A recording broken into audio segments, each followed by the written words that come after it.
All right, let's get into it. We're going to unpack the explosive story of gunpowder. And this is an invention that didn't just change warfare, it literally redrew the world map and completely reshaped society. But the craziest part, the whole thing started by accident. But first, I've got a question for you. Think about it. For centuries, what was the ultimate symbol of power? The stone castle, right? These things had massive, supposedly impenetrable walls. So what? What could possibly bring them all tumbling down? And I'll give you a hint. It wasn't a bigger army, and it wasn't some brilliant new general. The answer, it was a total accident. A substance created by mystics who had zero intention of ever building a weapon. You see, they were searching for the secret to eternal life. Instead, they found an instrument of death that would bring an entire age to a very, very violent end. So, before we dig into how this stuff was discovered, which is a wild story in itself, we really need to grasp just how much of a game changer it was. I mean, its arrival on the battlefield was basically the end of the line for the entire medieval world of castles and knights.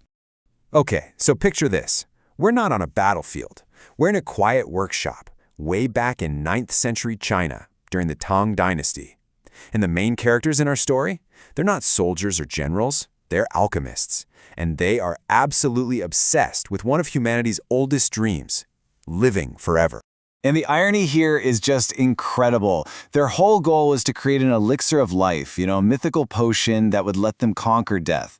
They spent their entire lives mixing minerals and herbs, just hoping they'd finally unlock the secret to immortality. And then one day, they just stumbled upon this really potent combination. They took some sulfur, mixed it with saltpeter, which is this stuff they found just crystallized on the ground, and then they tossed in a little charcoal. And then, well, they did what alchemists do. They heated it up. The result? Boom! A sudden, violent explosion. You can really feel the shock of this moment in an ancient Chinese text.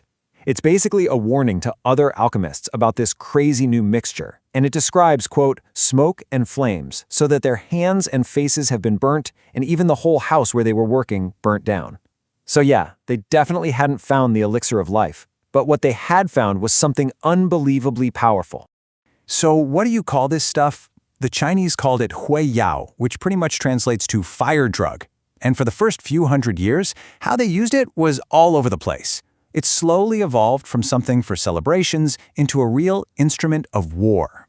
Yeah, this fire drug pretty much had a split personality right from the start. On one hand, you've got them packing it into paper tubes to make these amazing fireworks for festivals.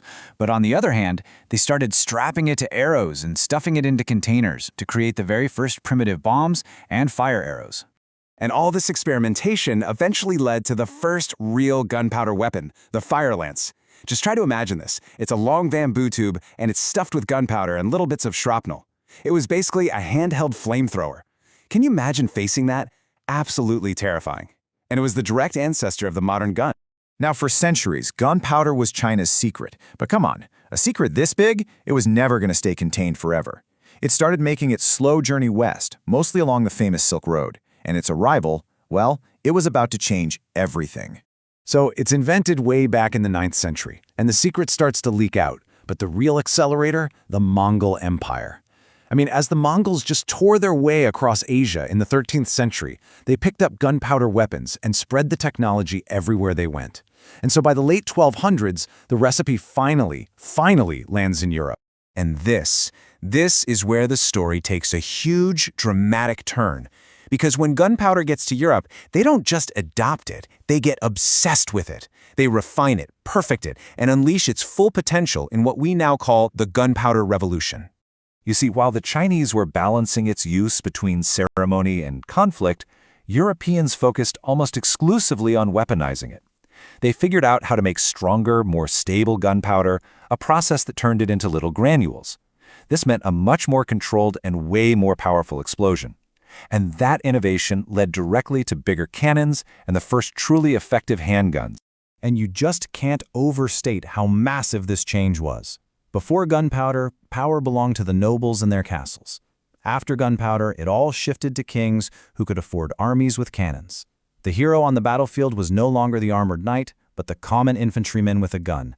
And those towering stone castles, they were shattered by cannonballs, replaced by lower, thicker, earthen forts designed to just absorb the impact.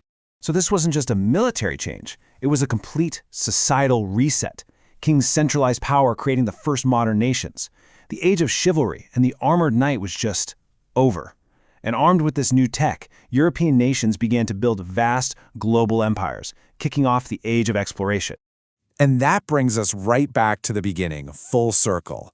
A group of Chinese alchemists searching for a potion for eternal life accidentally created a substance that would end an entire way of life. It's such a powerful reminder that the unintended consequences of an invention are often far more powerful than the intended ones. Which just leaves one final question for us to think about. As we're developing technologies like artificial intelligence or gene editing, what's the modern elixir we're creating today? And what unintended consequences might it have that could one day remake our world in ways we can't possibly predict? Something to think about.